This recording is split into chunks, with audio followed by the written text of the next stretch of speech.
แล้วใช่ไหมลืมมันแล้วใช่ไหมเสียงหัวใจที่กระซิบบอกรถยนต์ New Suzuki Swift Power You Up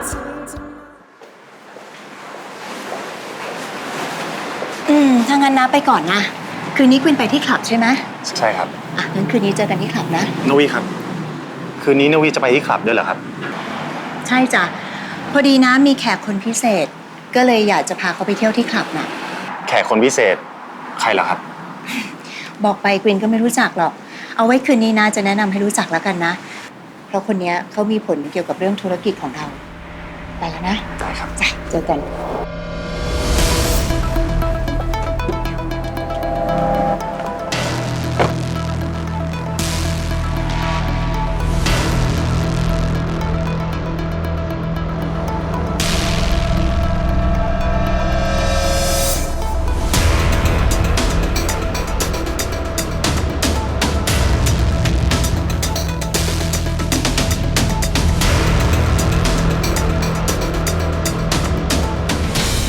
เมื่อวานเนี่ยมีลูกค้าคอมเพลนมาเยอะนะคะว่าออเดอร์ช้ายังไงวันนี้ช่วยแก้ไขปรับปรุงนะคะอย่าให้เกิดขึ้นอีกครับบอสส่วนเรื่องลูกค้าที่ควินสัญญากับน้าได้ไหมว่าควินจะไม่ทิ้งน้าไปไหนเราจะอยู่ด้วยกันจะไม่ทิ้งกันไปไหนอีก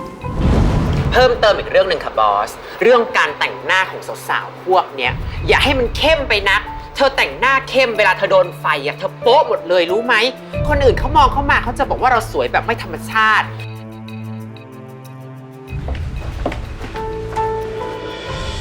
คุณวีครับนายเชิดชัยอยู่ร้านนี้ครับ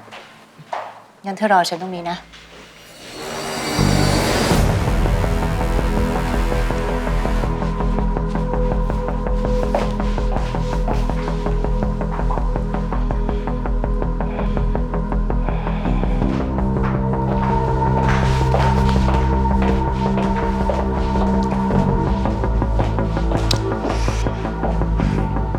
สวัสดีค่ะคุณเชิดชัย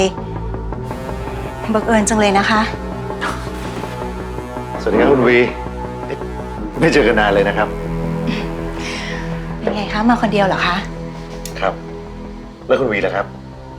มาคนเดียวหรือว่ามีนัดคุยงานประมูลโครงการอะไรหรือเปล่าครับถ้าฉันจะนัดคุยงานประมูลอะไรกับใครก็คงจะไม่รอดสายตาคุณเชิดชัยไปได้หรอกค่ะนี่ก็แสดงว่ามาคนเดียวค่ะถ้าอย่างนั้นผมขอเป็นเจ้ามือเลี้ยงคุณวีสักมื้อแล้วกันนะครับยินดีค่ะใช่ครับ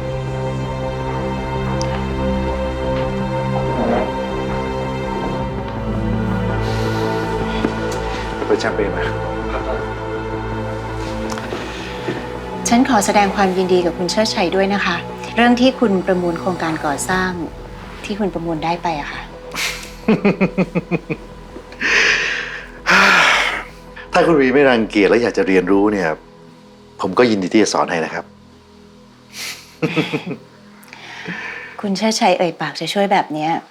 ฉันก็ยินดีอยู่แล้วอะค่ะถ้าอย่างนั้นฉันขอตอบแทนอะไรคุณบ้างนะคะงั้น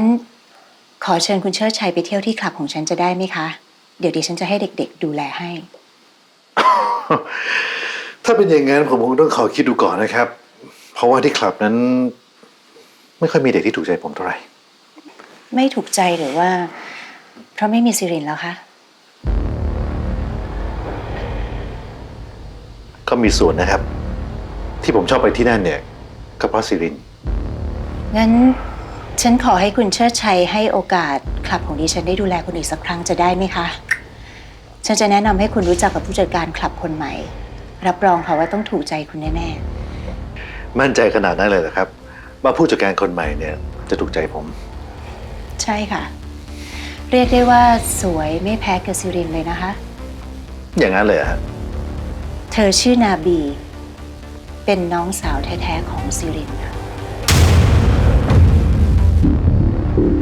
น้องสาวซิริน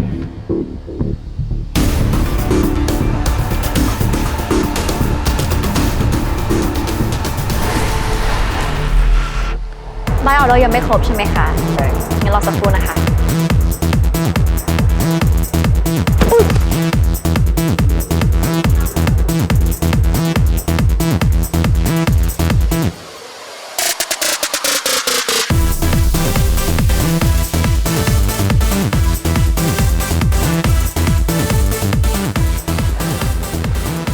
เห็นไหมแก ฉันไม่ได้สตอมึงแหละวันเนี้ยบอสกับคนเกาหลีไม่พูดไม่จาหน้าแทบไม่มองกันด้วยซ้ำฉันว่าสองคนต้องมีปัญหากันแน่ แล้วสองคนนั้นเขาทะเลาะกันเรื่องอะไร จะทะเลาะเรื่องอะไรกันจะไปสนใจทำไม ตอนเนี้ยเราต้องเอาข่าวนี้บอกเจ๊จู่ๆให้เร็วที่สุด บอกเพื่อ ก็เจ๊จู่ๆจะได้หาโอกาสตีสนิทคุณกวินแล้วก็ให้เป็นพวกเราอย่างนี้อีกโน้ยเร็ว กาแฟค่ะคุณอา ขอบใจนะ วันนี้เป็นไงบ้างเนี่ยแขกเยอะหรือเปล่า เยอะอยู่ค่ะคุณอา นาบี คะ แล้วกับวินเนี่ยเป็นไงบ้าง คุณกวินก็เรียนรู้งานเร็วนะคะ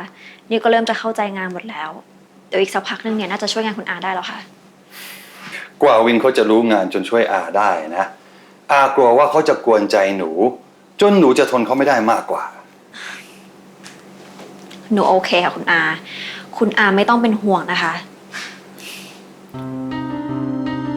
เรื่องนาบีพ่อเลิกห่วงได้แล้วครับมันไม่ใช่หน้าที่ที่พ่อจะต้องมาห่วงเธอทำไมพ่อถึงไม่มีสิทธิ์ห่วงเพราะว่าคนที่มีสิทธิ์จะห่วงนาบีมีแค่ผมคนเดียว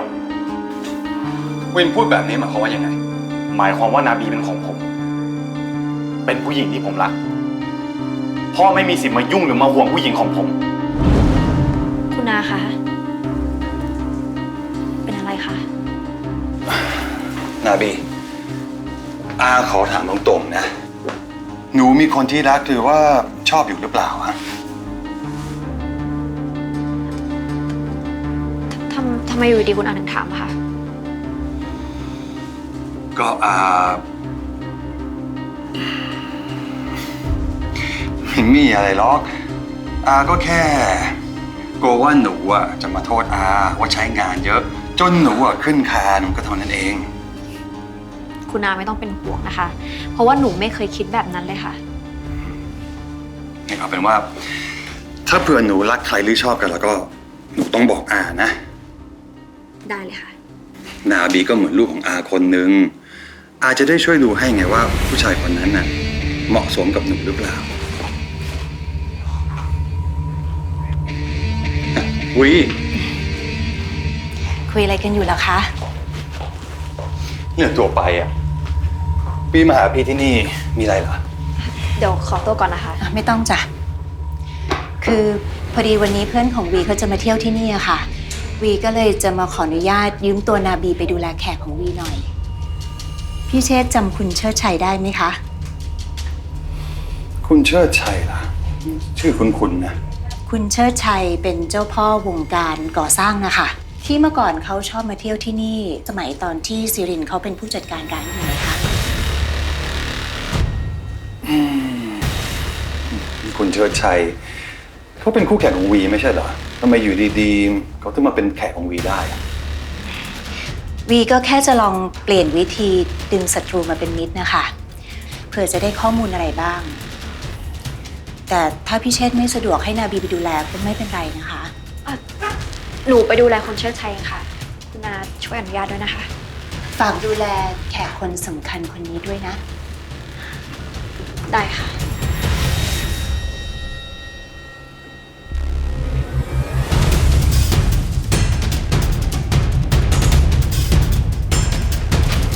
ฮะ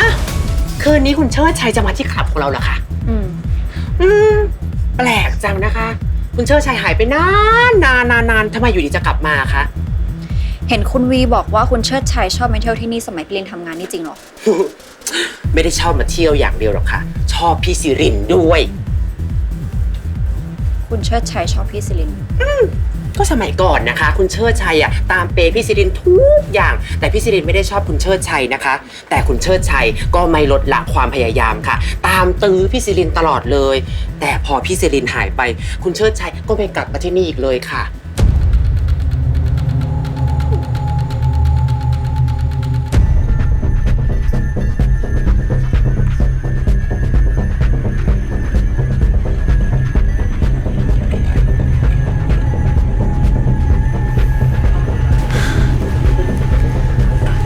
ได้เวลาแล้วสินะ ไม่ต้องเป็นห่วงนะคะ ยังไงงานนี้ก็ไม่พลาดค่ะ ยังไม่กลับเลยครับนาวี ยังจ้ะกวินมาก็ดีละ เดี๋ยวน้าจะแนะนำให้รู้จักเพื่อนของน้า เดี๋ยวเขาจะมาเที่ยวที่นี่นะ บอสคะ คุณเชิดชัยมาแล้วค่ะ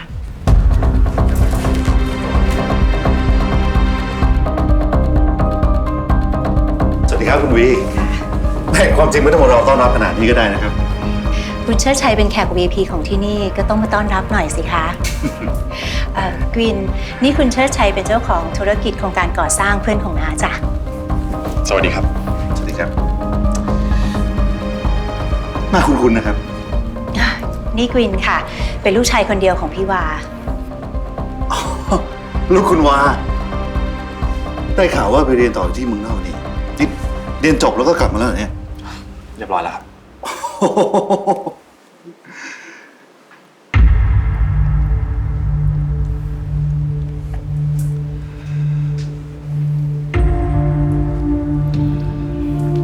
ส่วนนี้ผู้จัดการร้านของเราค่ะ นาบี สวัสดีค่ะคุณเชิดชัย ยินดีต้อนรับสู่ดูไบลักชัวรี่คลับนะคะ พี่สาวนี่ก็สวยสไตล์ผู้หญิงหวานๆนะ ส่วนน้องสาวนี่ก็สไตล์ปราดเปรียว เซ็กซี่ก็ดูดื้อนิด ขอบคุณสำหรับคำชมนะคะ ๆถ้าอย่างนั้นคืนนี้คงต้องรบกวนคุณนาบีช่วยดูแลผมหน่อยนะครับ ยินดีมากๆค่ะ